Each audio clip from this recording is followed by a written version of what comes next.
Hello, hi. I'm Dr. Rosnaini. In this lecture, we will learn about the cardiac cycle. The heart functions as a pump in the body. It pumps oxygenated blood to the whole body system, and it also receives deoxygenated blood from the body, which it will supply to the lungs. In a cardiac cycle, when we mention systole, it means ventricular systole, and diastole means ventricular diastole. It is best to learn about the phases of the cardiac cycle by referring to the ECG. Look at the ECG here. It starts with the P wave or atrial depolarization, which leads to atrial contraction. This is followed by the QRS complex, which is ventricular depolarization, which is the starting episode of the ventricular systole. Systole ends until the T wave or the ventricular repolarization. At this point, the ventricle will start to relax until another episode of P wave, in which it will again enter into another cycle of ECG. As the ventricle relaxes, the atria will contract, so there would be filling of the ventricle from the blood from the atrium. As I mentioned, always start explaining the cardiac cycle using the ECG. The firing of SA node leads to the formation of P wave, which leads to atrial contraction. This increases the pressure in the atrium, which is shown as A wave in the CVP. The P wave also leads to atrial kick, which contributed to 15 to 20% of the ventricular filling, even up to 30 to 40% in the filling heart. Second phase of the cardiac cycle is isovolumetric ventricular contraction. As the QRS complex formation or ventricular depolarization, the ventricle contract. As the ventricular pressure increases greater than the atrial pressure, the mitral valves start to close and form the first heart sound. At this point, all valves are still closed. Thus, there's no volume change in the ventricle, giving the name isovolumetric ventricular contraction.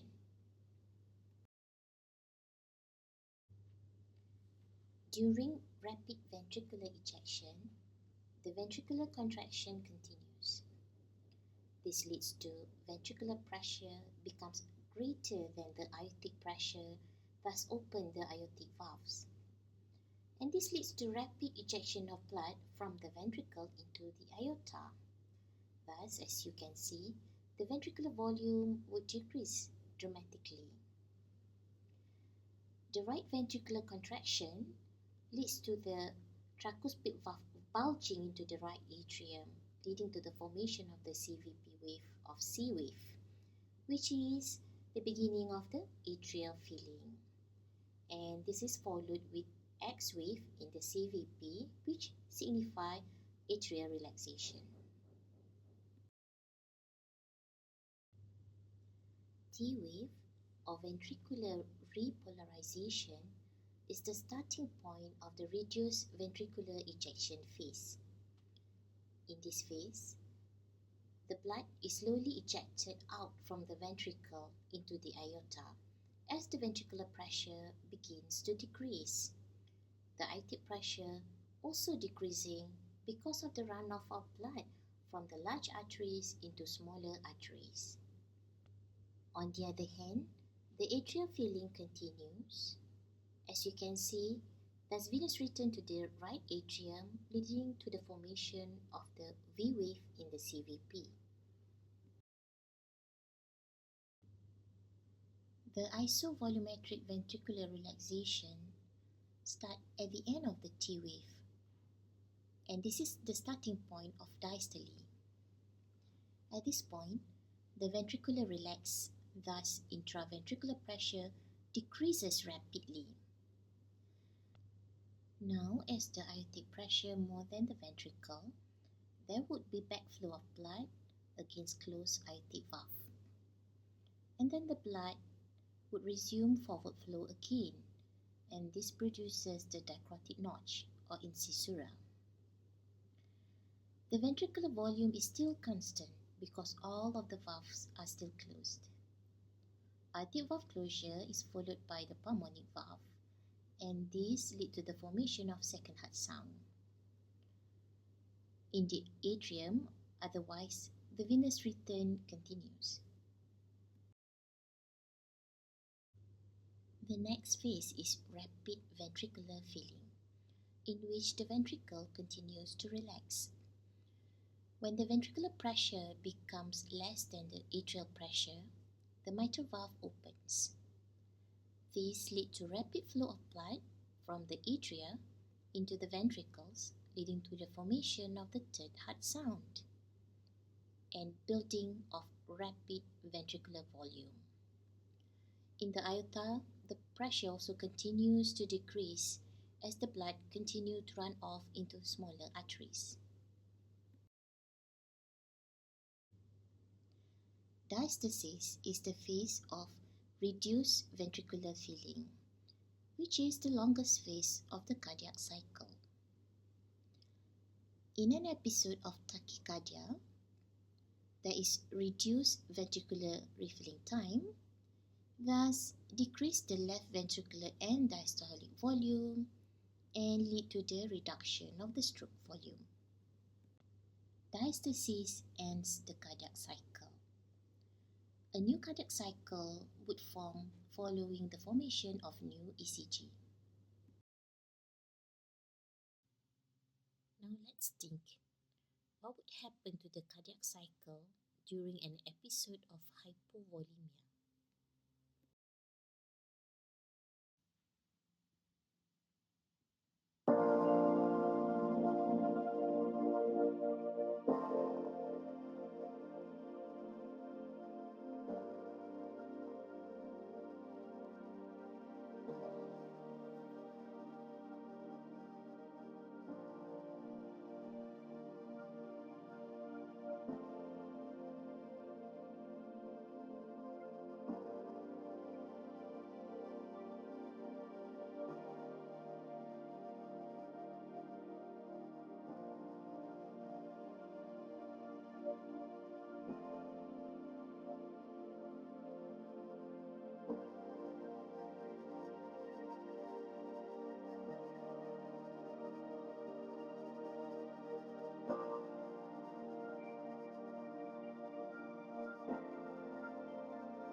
It's easy. Hypovolemia would result in lower volume filling the right atrium, right ventricle, as well as in the aorta. This would, of course, result in lower pressure in all these three spaces. And as a reflex tachycardia, the cardiac cycle would be shorter due to increase in rate. Let's challenge ourselves further. What if we use the right ventricle instead of the left ventricle to draw the cardiac cycle? What are the changes we expected to see?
Comparing the right ventricle cardiac cycle to the left ventricle, they both have the same shape and volume during equilibrium.